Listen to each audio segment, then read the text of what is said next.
Hello, everyone, and thank you for joining us today as we discuss our exciting acquisition of scite, an award-winning search and discovery platform. We're really excited that you've joined us today. Research Solutions' mission has always been about transforming the research landscape, and scite only strengthens our commitment to this mission.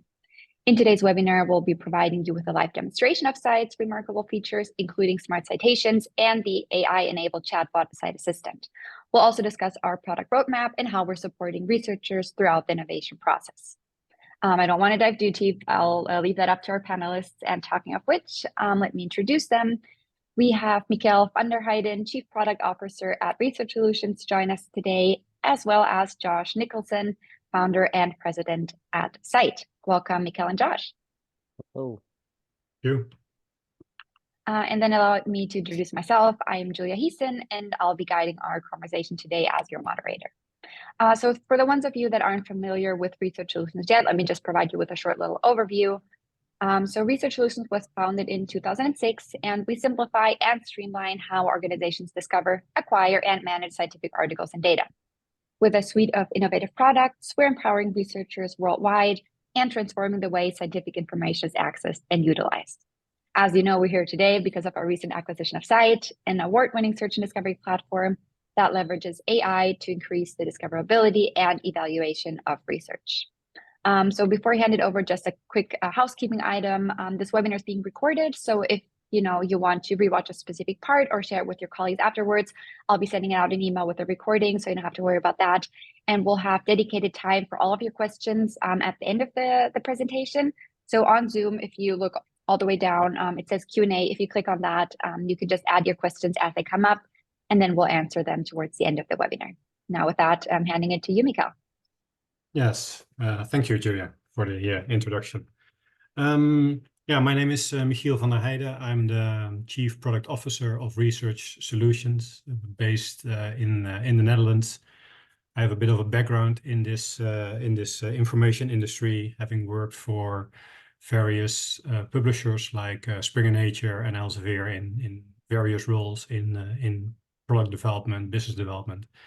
And I'm actually very pleased to be part of this panel, because I'm quite excited about the steps we are making with Research Solutions, especially this last merger with scite.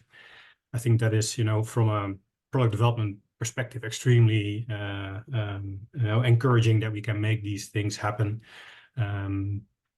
And to kind of give you a bit of a background, why we're actually doing this is because we, as Research Solutions, we really want to kind of expand the way we tackle this market. We want to facilitate more steps in the innovation workflow, and obviously a big, an important step in a typical researcher workflow is to do search and discovery.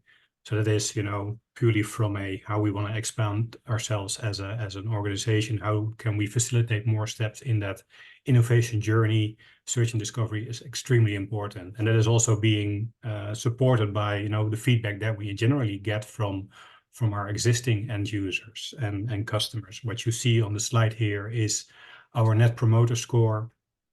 But more important is also kind of the feedback that we assemble in these surveys. And there, I'm not going to read through this slide to that level of detail, but the general feedback, the most mentioned piece of feedback that we get is you need to do better in search. So from that reason, also, I'm very pleased that we now have this connection with scite, and that we can build great tools together. Because the one thing, or one of the main things that we want to solve here as a company is information overload, right? This is, I think, a theme that is now going on for quite some time for any information intensive professional, but it won't decline, right? It's the amount of publications that we see every year is keeping on increasing. So to provide the end user to provide the professional in this industry with the right tools to, dedicate his or her time on the information that is really needed in their day-to-day life is extremely important. And I think, with scite, but Josh in a moment will tell you much more about that and their artificial intelligence capabilities. I think we really, are joining forces with a very strong application. So, as said, exciting times. Over to Josh. Yeah, thanks for the introduction and thanks for the background. I'm sure it's painful to read some of that feedback, but that pain leads to, proactive measures. And so we're excited to have joined Research Solutions. So my name is Josh. I'm the co-founder and now president of scite, no longer CEO. And I'm a researcher by training. So I have a PhD in cell biology. I finished that about 8 years ago. And the idea behind scite really, came from my frustrations as well, right? Around, trying to identify relevant research and trying to know what to trust, right? And so I like to kind of give a background on scite to first level set us all that, what we're doing in this research community, whether we're an undergraduate student or an industry professional, is pretty amazing, right? You work, hard to find relevant research, to do experiments, and that improves pretty much every aspect of life, whether that's developing a therapy, whether that's developing better social policies, or as I will show in some examples, whether that's looking at, how the holidays impact your happiness or heart disease even. So research is to me, really amazing. And I think for all of us in this community, whether we're a publisher, a researcher, or a technology provider, I think it's something worth acknowledging because, it is a different type of work. With that said, as Michiel said, there are challenges, right? There's a massive amount of information being published each year. This term information overload has been discussed since the 60s, which if you compare, the amount of papers published in the 60s versus now is like a puddle versus an ocean. And that's going to continue, right? And so how do we keep up with this avalanche of amazing research? And then, the flip side of that is how do we know what to trust, right? And so there are incentives in the research community to publish highly impactful studies. And then sometimes those incentives can lead us to cut corners. And so, there's been studies across various disciplines like cancer research, machine learning, psychology that looked at the reproducibility of claims and papers and often found some pretty big problems, so much so that this was documented in the New York Times talking about this quote unquote reproducibility crisis. And so how do you know that this paper that you're going to build a drug off of or you're going to cite is something that is reliable? And so we built scite to make research more reliable so that the foundation of all these different advancements is on solid footing. We also built it to make it more understandable. Increasingly, research is becoming more interdisciplinary, complex. How can you understand all these different things and how can you keep up with it and how can you follow all these acronyms that are increasingly present in papers more and more? And then this wasn't really kind of our ambition from day one, but has become such, is to introduce the next generation of citations. And so citations are a core infrastructure of scholarly communication, but they really haven't changed in decades. And I think they're used in a way that limits some of their capability and is maybe used in kind of very superficial way. So the way that I like to show the scite is to show the world as it exists without scite, and then to show it through the lens of scite. And so this is actually my research paper. And when you first look at a research paper, it's natural to look at a few things. Where is it published? Who are the authors? What are their affiliations? And then some metrics, right? How many times has it been cited? How many times has it been viewed? How many times has it been downloaded? Increasingly, we're looking at how many times it's been shared on social media through alt metrics. And we use these things as heuristics, proxies of quality to assess, do we want to read this article? Do we want to buy this article? Do we want to cite this article? And it's hard to avoid that, right? And so in this world, maybe you download that, or maybe you click through to say, okay, I'm interested in the citation number. If you click through and see, the number of citations, you'll come to a Scopus or a Web of Science or Crossrefs implementation. And generally, all citation indices are going to show you something similar, and that is a list of citing documents. But why are these documents citing this article of interest? Does this first one say Josh's study is absolute garbage? Does the second one say Josh's study is a miracle?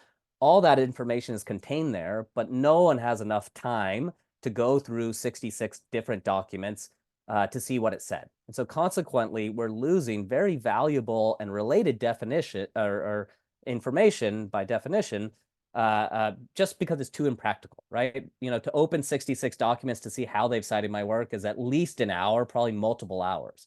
And so there is very valuable criticisms, discussions, interpretations out there directly connected via citations. It's just hard to access that. And so we are using citations, in a superficial way where a high number is good and a low number is not so good, and citations are all flat and all treated the same. And that's what we're trying to change, at least in part, is to give you a more rich context, nuanced view of how has this research that I'm looking at been discussed in the literature? Has it been challenged? Has it been supported, et cetera? And so here is my article through the lens of cite. You can see, similar to a traditional citation index, it does show a list of citing articles. But what is different is that we go into the full text of the scholarly document and extract out what we call citation statements. And so presumably no one on this call has read my study, but in a click, you're able to see that there's a paper published in MBOC saying, in agreement with previous work, and then citing my study, Nicholson et al., the trisomic clone showed similar aberrations, albeit to a lesser extent. So now you can build up a bit more trust and say, hey, here's two independent groups finding that there is, a support in that trisomic clones are showing similar aberrations. This excerpt of text was extracted from the results section and then has been classified by a deep learning model as presenting supporting evidence or analysis to the citing claim. And so this is what we call a smart citation or a next generation citation or a rich citation. We kind of call it a lot of different things, but it's kind of the core building block of cite, right? Getting the citation context from the full text of scholarly articles so that you can see how an article has been cited, how a researcher's been cited, how a journal's been cited, how a drug's been cited, really how has anything been discussed in the literature. And so we've done this by cooperating with publishers because we need access to the full text of scholarly articles. And so we spent 5 years partnering with publishers, signing indexing agreements so that we can get access to the full text of scholarly articles. This is what it looks like. I need to update this slide because it's now almost January of 2024. And it's continued on this growth path. And so we're at 1.2 billion citation statements extracted from millions of full text articles, both open access as well as subscription-based articles through our indexing agreements with scholarly publishers. And that is a key differentiator of cite, is that we have access to the full text of not just open access articles or abstracts, but really the full text of subscription-based articles so that we have very good coverage behind this. And so we're now over 30 publishers and over 1 billion of these citation statements from all different disciplines. So whether you're looking at social sciences, technology, cell biology, or really kind of anything you could think of. And my saying is, we cover from Peppa Pig to prostate cancer to particle physics. And so once we have access to the scholarly document, the next challenge to building cite is how do we extract this out, right? How do you analyze millions of PDFs and get these citation statements from them?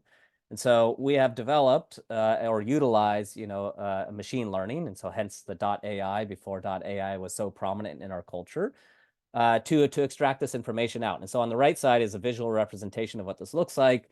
Most content, especially pre-2000, is still in PDF format.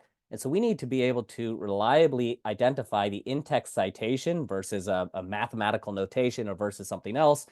Take that in-text citation, like Tang et al., match that to the correct reference in the reference section, take that string of information, and then match that against metadata, identifying the article from Crossref or DataCite. And so this is a big technical challenge after the big social challenge of getting access, is the ability to extract out this information. And so we've come a long way, developing this pipeline that we can reliably extract out this information at scale, sometimes going, back to PDFs that are hundreds of years old from the Royal Society, which to me is pretty remarkable. Once we have, this in-text citation, we have this sentence where it happens. We take the sentence before it and the sentence after it. We then classify it as, is there supporting evidence in the citation statement or contrasting evidence in the citation statement? And the way that we developed that was to read basically 40,000 different citation statements where we just looked at the context, no other information, annotated it saying, okay, these authors are citing it because they're supporting this and there's evidence or analysis behind that claim. or they're challenging it because there's evidence and analysis behind that claim. That has gone into feeding this deep learning model that allows us to classify statements at scale, because we're talking about a billion of these, right? So it's just too much for humans to do, right? And so we're using AI to solve these problems, not just to be fancy and say, we're AI and jump on this kind of bandwagon, but because it's necessary to process the scale of information. And so we've published a paper on this, detailing exactly how we built scite so that you can understand what are the limitations of the system, what has been tried previously, and to really build confidence in what we built, right? And so as researchers, we're skeptical, is this something I can use? Is something I can rely upon? And we think, really detailing how we built the system, helps build that trust. So this is open access article, and I would encourage you, if you're really interested in more details of how scite has been built, to read that, and to reach out if you have any questions. And so part of the goal of working to develop these next generation citations is not just to be a small group doing this independently, but is, again, to cooperate with other tool providers and with publishers to display this information.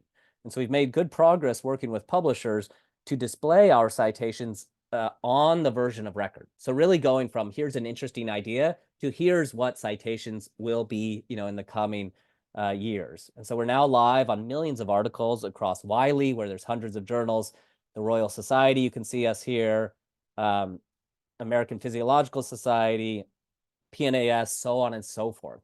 And so this has really kind of starting to help, researchers across all these different disciplines better understand, evaluate, and quickly see if there's, competing evidence out there against the literature. I'm sorry if you can hear the New York background there. And while that, has been a great mission of ours to work, to better organize the world's knowledge and better understand scholarly information, in comes ChatGPT, right? ChatGPT is taken the world by storm. It's impacting pretty much everyone's, work. What does this mean for my work? Whether, you're a waitress, a cancer researcher, or, a politician, ChatGPT is seemingly affecting it. And so how does that affect researchers? And so ChatGPT is exceedingly powerful, very easy to use, very flexible, but it comes with a lot of challenges, right? And so researchers, will ask questions of ChatGPT to see, is this something I can use to help with writing, to help with understanding articles? And it will give you an amazing output, look really confident, but it can be made up, right? And so here's a tweet, where this researcher asked ChatGPT to give a bibliography of studies looking at publication bias in clinical trials, and it gave 9 studies that just simply don't exist, right? And they look like they exist, right? Here's a DOI, here's JAMA, which is an actual journal.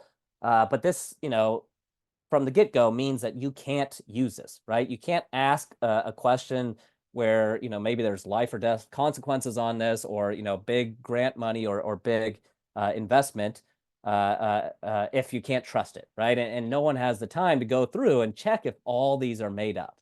And so how can we utilize this amazing capability, this amazing technological breakthrough that is large language models, that is ChatGPT, in a way that we can start to build trust for it and start to save time and kind of utilize it for research. And so if you think about it, we think ChatGPT needs citations, right? And so we found ourselves, developing the next generation of citations to help assess, discover scholarly literature. In comes this beast of ChatGPT, and we think we're very well positioned to provide, a source to kind of ground, fact-check, or validate large language model output against, the peer-reviewed scientific literature. And if you think about that, the literature is pretty unique, right? There is scholarly documents on nearly everything that is backed by evidence, analyses, statistics, and peer review, right? And so this is arguably the closest thing we have to kind of the ground truth, if you will. And so what we've launched recently is essentially like a ChatGPT for research that we call Scite Assistant. Scite Assistant allows you to ask any question you want, and it's fun to try and break this with all the flexibility of ChatGPT, but running it on scholarly articles. So giving you, validated output that you can see, is this something that I can trust? Is this reference, right? Has this reference been challenged itself? And so this is a good way to, get drafts done really quickly if you need to write something, to better understand a field, at a high level. and to also help develop search strategies that, involve in our search engine as well. So here are some various representations of what this looks like. And I would encourage you to go to scite.ai/assistant and test it out. And you can even ask it, about holidays and things like this. So now I'm going to switch over to the live demo and show you a bit more of Scite, in particular search, because, as Michiel showed, this is a big pain point. How do we, identify the relevant studies? So switching over here, if you're at Scite, there's a variety of different things we do, and I'm not going to cover them all in this talk. I mentioned assistant, and maybe I'll show that here. We also have search, we have custom dashboards and a reference check.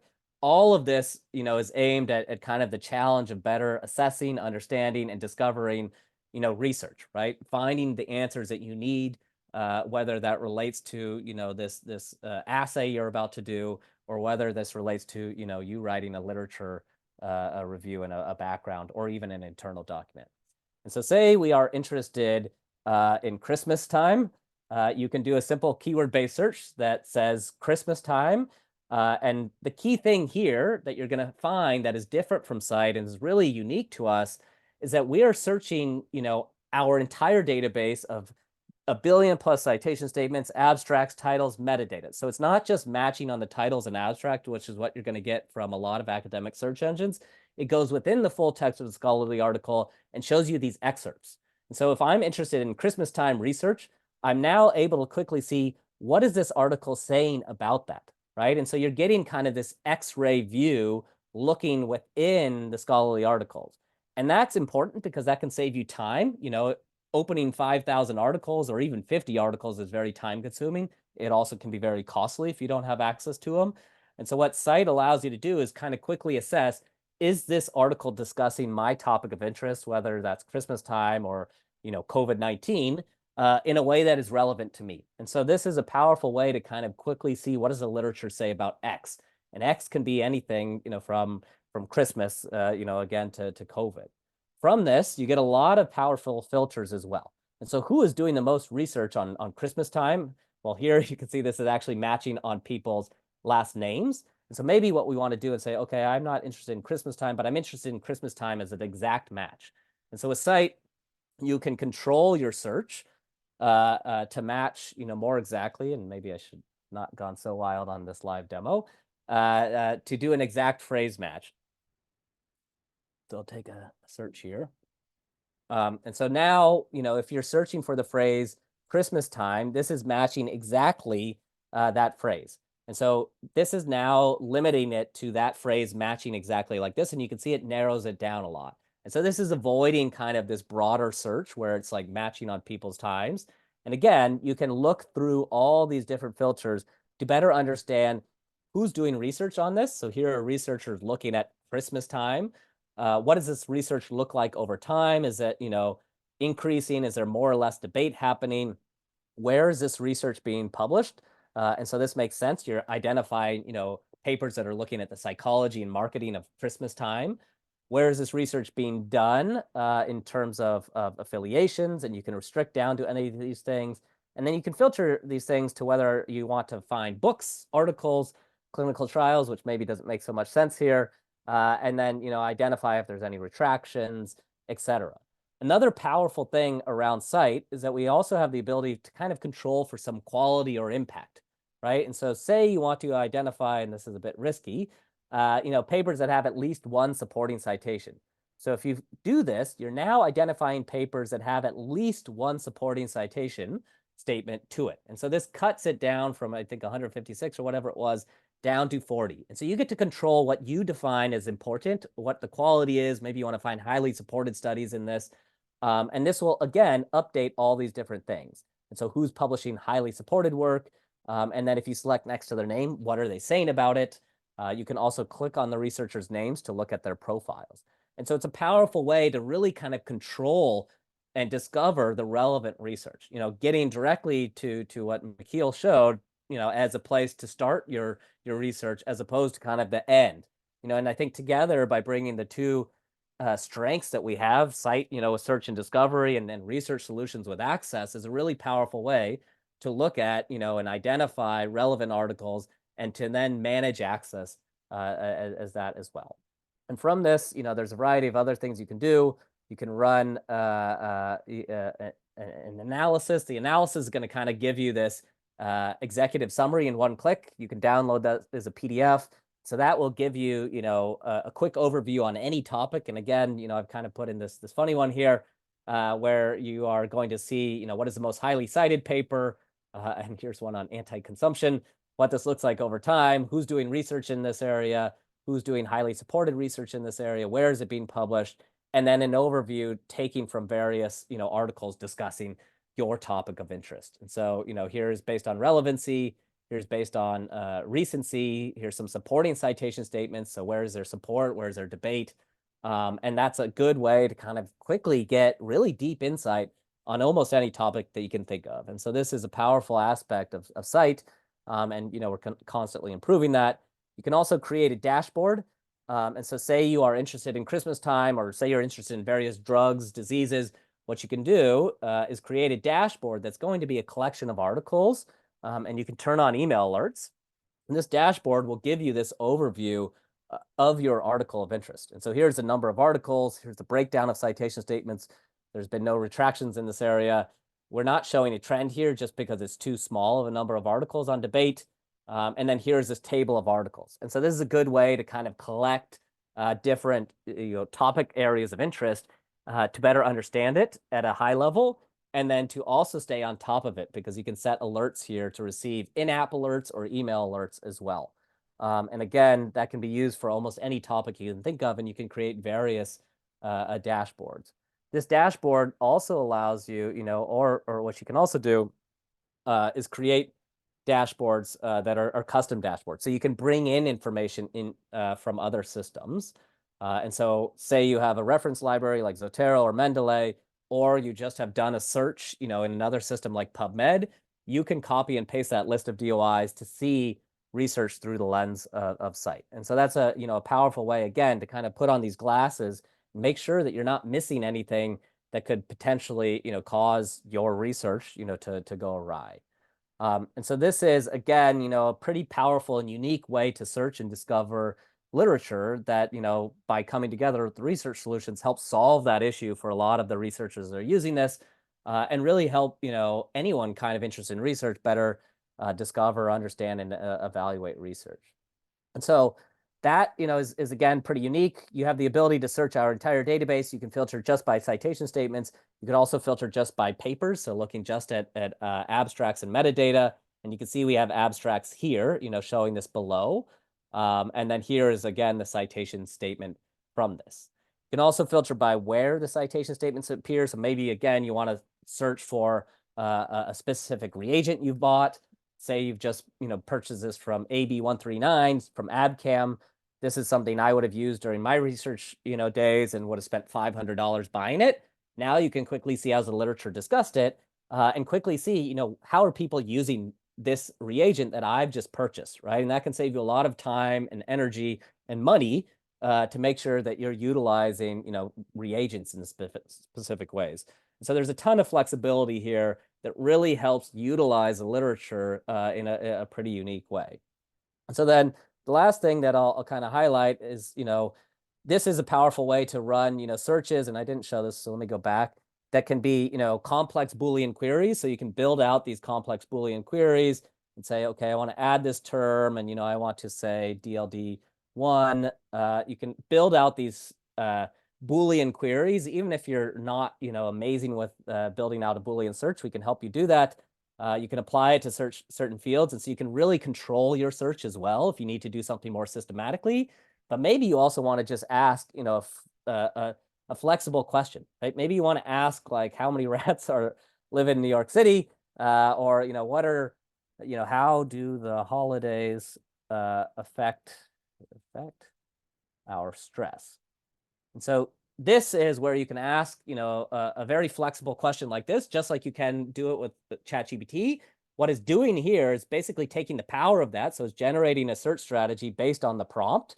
It's now running these searches over the scholarly article. So here are the various searches run: impact of holidays on stress, holiday stress relief, and then it's generating this output. And what it's doing while it's generating this output is validating this against the scholarly articles. So you can hover over this reference and see, okay, is this actually discussing what it says? So what does the machine say and what does the article say? And then from that, you also get a secondary level where you can say, okay, here is an article that it surfaced. Here's how it's talking about holiday stress, but it's also been, supported 20 times and challenged 6 times. So maybe you want to go deeper and identify those relevant studies as well. And so, this is, to me, still pretty magical, right? We just asked this question, which I've thought up off the top of my head. And, we've got multiple paragraphs directly from the literature answering it, right? And I think that is a good way to make research more accessible in a way that you can understand it for almost any topic of interest. Another powerful thing about Assistant is not just that it's using scholarly articles or looking at scholarly articles, grounding them, is that you get a lot of control, right? And so maybe you want to ask a question is, how does the holidays affect my stress? And you don't want to see a reference, from 2011. You just want to see references from 2021. What you can do here is filter for specific years. So then it's going to restrict to only look at articles in certain years. You can also choose to say, I want to ask a question, but I want to do it just of, clinical trials or randomized control trials. So I want, a higher degree of confidence in the articles that it's going to surface. You can do that. You can choose to get longer or shorter responses. And then you can choose the number of publications it's going to consult, right? So 100 is going to give you a larger, ranking of publications to give you a better answer. And then we ultimately, as a tool, have to decide on which article is going to answer that the best. But maybe best is defined by you in a different way. And so what you might want to do is to say, I want to see papers with, a lot of citations, impactful studies, or I want to see papers with a lot of supporting citations. And so this will weight heavily, more on supporting citation statements if you do that. Again, a lot of flexibility here for the user where you can ask questions and just restrict it to specific journals. You can ask questions and just restrict it to specific dashboards. So you can run a search and say, here's 100 articles that I care about. Let me ask a question of those specific articles. And then you can even upload, some and start to ask questions there. And so this is a really kind of powerful way of taking all that amazing, capability of large language models, but constricting it and grounding that in evidence that is peer-reviewed literature. And, again, we're trying to make this process very transparent so you can see exactly how was this run. You can click that and it will bring you back over there. If these don't look like good searches to you, you can edit these as well. And so again, really giving you all this control to take, consideration and kind of say, this is what's important to me. And I want, again, to take this flexibility, but constrain it in these a variety of different ways. From this, you can then go on and ask it to say, summarize this as a tweet, write this as a poem, or, give me a list of articles. So a ton of flexibility here. And we even recently, allow you to ask questions where, how do the holidays affect our stress? Find me studies from after 2021. And so historically, the filters have been the best way to look at and apply these things, but you can now use this in natural language, right? And so just inputting that. And so this is a big leap in, again, towards what Michiel said, is like, I need to find relevant articles, and relevant articles will mean a whole different, a lot of different things to us. And you can do that from a systematic search, or you can do that in a very flexible way to ask questions, or to start drafts, whether you're going to do an internal document, a blog post, or you're writing an essay maybe for class. And so we have a whole host of different uses of Scite and Scite Assistant. And we're closing in on 1 million users at this point, and so this has been a big adopted piece of Scite. A few other things that I'll highlight. We do have a browser extension. The browser extension, say you are like, okay, this is great, but I use PubMed and I've used PubMed for 10 years. I don't want to switch over to Scite. Our browser extension will allow you to see our numbers directly within other systems. And so that, is a good way to kind of put on the glasses and start to see Scite and start to help you better understand how that might change how you interpret articles, whether you're on PubMed, Google Scholar, a publisher page. It will show you this basically anywhere you want. This is a power feature, but you can also highlight things once you have the browser extension and then ask Scite Assistant a question, then going to run this prompt and bring you over to Scite. And so you can quickly use it as kind of like a little buddy on your shoulder to better understand research. And so I'm going to probably pause there because, I could go on and on with many other things. And I think there will be in the future probably, full-on webinars that are deep dives into scite. But I'd like to, stop there and, leave enough room for questions at the end.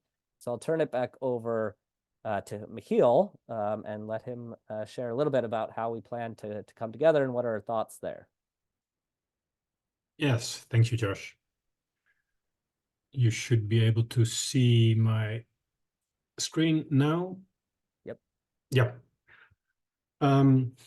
Yeah, no, I've seen this this kind of presentation, or listened to Josh a couple of times over the last what is it? I think almost a year now that we are working together, and I'm keep on being amazed by the power of scite. So I hope I assume actually that enthusiasm and strength is also what the participants in the webinar now are experiencing. As Josh said, right, what I will do is give you a bit of background on what's the whole rationale of bringing those two companies together, and also how we're going to move forward. What is our product roadmap actually?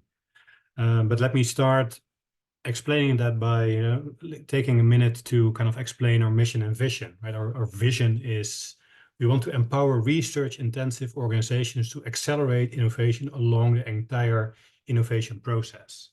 I think it's kind of important to kind of focus on the innovation process, because I think the people who know research solutions, and if you look at where we were, let's say 2 years ago, you could almost see us as a kind of a one-trick pony, right? We had Artco Galaxy, and we're very good at delivering articles in a copyright compliant way, right? That was our kind of core business for many years.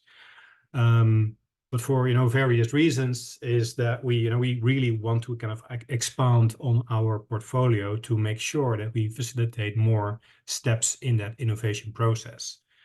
So that is what you see here. This is a kind of a very simplified view on the world of innovation and the kind of the way information is being utilized in that process, where it typically starts with innovation strategy, right? You want to know where to innovate, where to spend your innovation budget.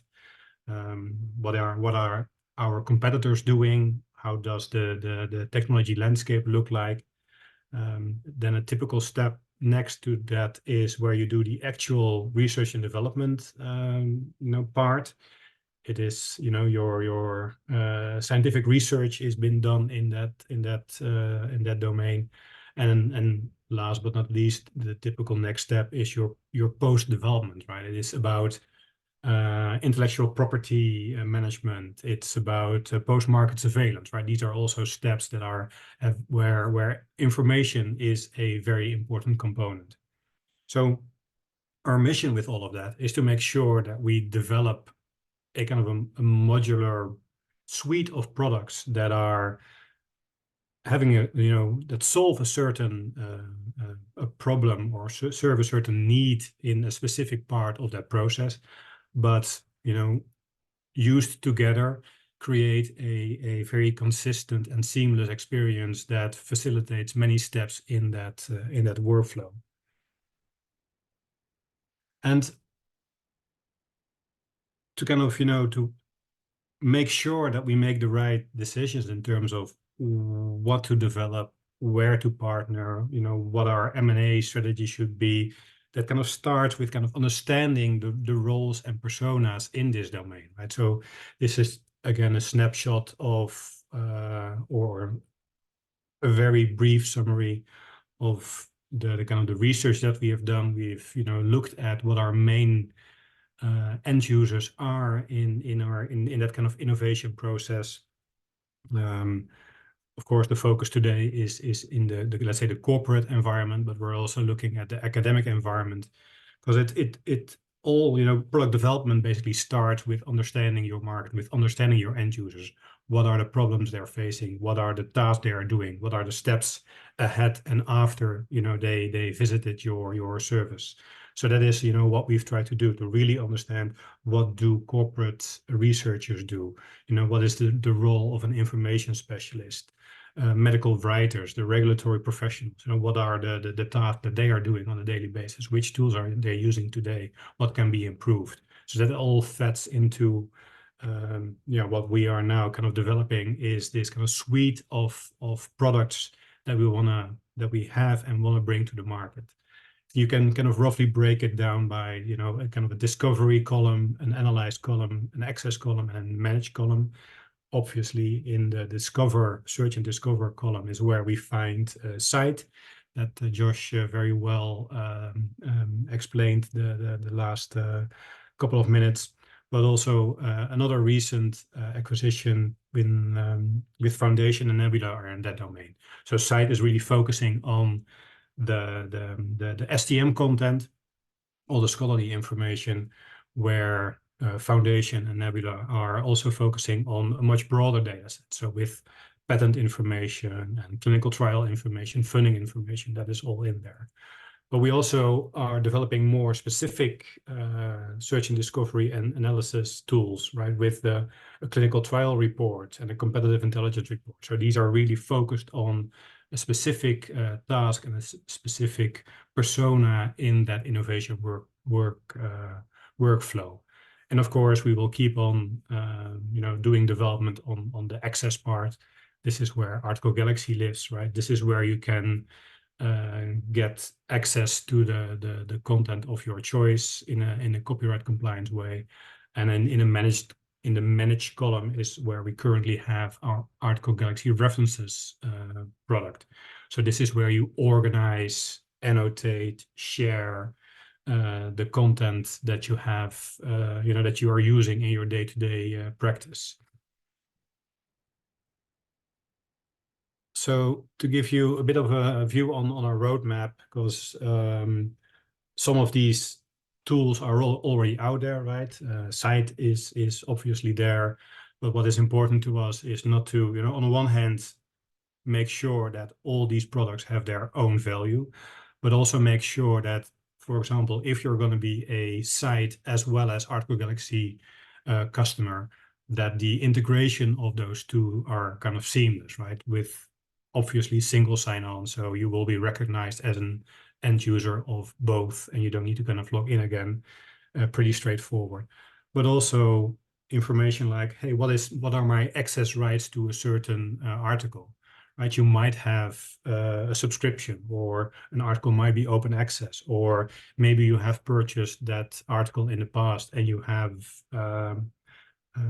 still the right, you know, to kind of use it to have it been used by another individual in your company. That is information we also want to render on scite, so that your you know already in your search and discovery engine equals scite what the access rights to that specific article are. So that is all what we have on our roadmap to really make the end user experience seamless, but also, you know, to utilize the power of scite and the power of our other search and discovery tool, Foundation, and utilize that for more specific tasks and personas, with the development of tools like a key opinion leader search engine, a technology landscape report, an analysis engine. So we're really kind of broadening our product suite from that perspective. For now, you know, just some examples of, you know, what you can expect on both scite and Article Galaxy on a short notice. Because, you know, with the scite batch, you know, that is a very powerful tool to make existing end users of Article Galaxy aware of, you know, what information they can find on a specific citation in scite. So everywhere on Article Galaxy where you would see an article, we will render that scite batch, where you then can further click to see if they're contrasting or supporting articles for that citation. we will do that basically everywhere where you can find a citation in Article Galaxy. So this is in the reference manager, but also in the PDF reader. We have a bit more real estate, more space on the page here, so we can give our end users a richer environment for or richer insight in the information that scite provides. But as said, it's also the other way around, right? Within scite, we want to make sure that the end user is able to identify, the price of an article, if the article is already being purchased, if you have a subscription, so that to make it already clear in scite, what you can do with that article, what your access rights are. Again, to make that kind of integrated experience that you can expect if you are becoming a customer of both scite and Article Galaxy. So that is all what is going to happen on the short notice. And moving forward, of course, we're going to do more and more intelligent integrations of the products. But as said before, both Article Galaxy and scite will remain, having their own value, and will remain as a product that you can purchase in its own right. So that's where I end and hand over back to Julia. Yes, thank you so much, Mikhail. And Josh, can I just say that I love the Christmas examples, getting ready for the holidays. So before we dive into all of your questions, what I did see a few already coming in, just a quick heads up that if you like what you saw in the demonstration, if you'd like a more in-depth demo of scite, or you have questions to your specific use case, you want to invite some more people, I'm adding a link in the chat right now. So if you head over there, there's like a question, what product are you interested in? One of which is scite, or of course you're interested in Article Galaxy. Yeah, just let us know and we'll be happy to connect you with the right person for another call to showcase it to you. Now, favorite part of the webinar, in my personal opinion, are your questions. Let's get started here. Okay, so the first one I see is there a free trial for scite? Yes. So we have a variety of different trials because we have a variety of different types of customers. And so as an individual, you can sign up to scite and test it out for a week for free, with no restrictions, and cancel, and you won't be charged anything. For organizational customers, we generally give a bit longer. That could be 2 weeks or a month. And again, can authenticate trials via IP address, emails, or whatever system you prefer. And so, yeah, we certainly want people to be able to try it. And I would encourage people on this call to just test it out. And again, you can run some fun searches, but also some serious searches, and, really see, is this going to help with my day-to-day? Awesome. And yeah, to access that trial, you can either reach out with the link that I sent here and just like ask for that trial, or head over to the scite website and then you'll find your way there as well. Yep. Okay, so the next question I see is, what's the difference between Foundation and scite? Yeah, I guess I take that. Yeah, that's a fair question, because these are two search and discovery engines indeed. I think that the big difference to mention here is let's say the data coverage, right? Scite is really powerful in the STM domain, so the scholarly publication domain, and really is using the kind of the citation sentiment analysis to kind of validate what is the most important article or set of articles to for your research, where the Foundation is having a broader set of data sets covering in the search and discovery engine. So it's next to the scholarly publications. It's also patent information. It's also clinical trial information. There's funding information in there. The FDA database, all the basically the drugs of the world are being indexed. There is Crunchbase, there is news. So it actually serves a different use case, right? And specifically with the kind of the foundation modules that we're going to build. So the technology landscape module and the competitive intelligence module, these are way more focused on a specific use case that has the need to cover a broader set of data than just scientific information. So that is the main difference between those two tools. Awesome. Thank you so much for answering that. I see the next question coming in. It starts with saying, "Hi, very impressive tool." Thank you for that comment. We agree. The question is, what is the licensing model to the scite product suite? Is Search and Assistant two different products?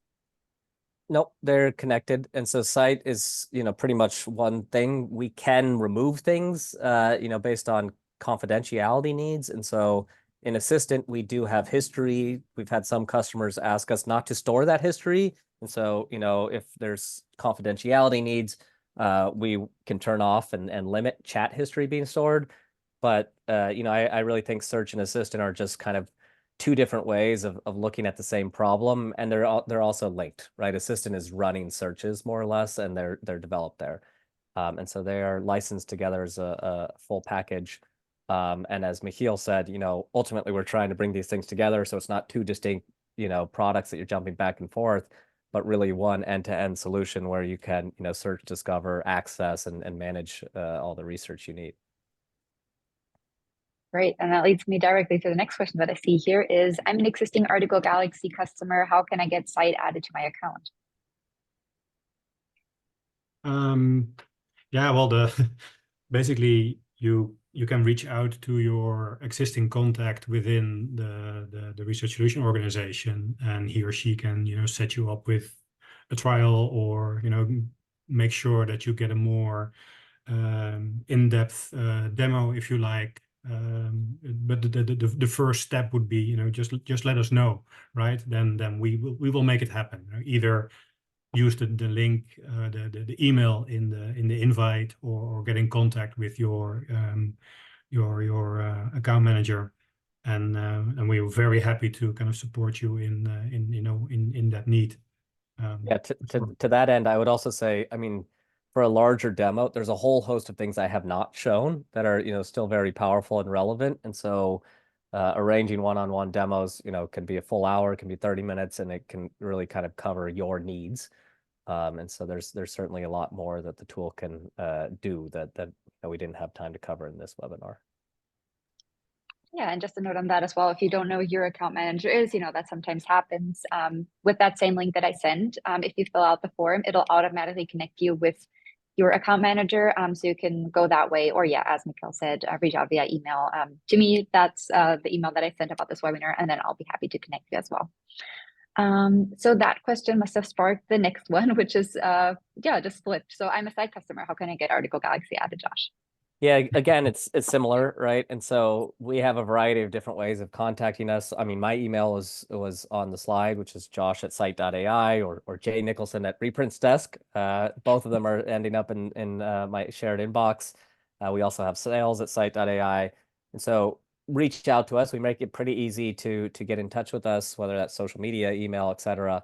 And very happy to do one-on-one talks and, invite your colleagues to answer more questions.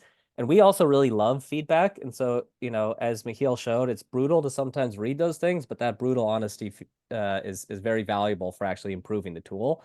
And so, again, would love to hear, how you find scite useful as you test it, and then also what you don't like, so that we can continue to kind of improve the tool and listen to you. And I think, as Michiel mentioned, there are different searches, but ultimately we're trying to get to a place where you can, make sure you have the data you need to search, right, in one search, right? And so maybe you need to start with scite, but you also want patents. And slowly we'll be modularizing this and, making it easy for you to kind of do everything in one spot and make sure you're capturing the data sources you need, whether that's, STM content, or whether that's patents, or, news of financial filings and things like that.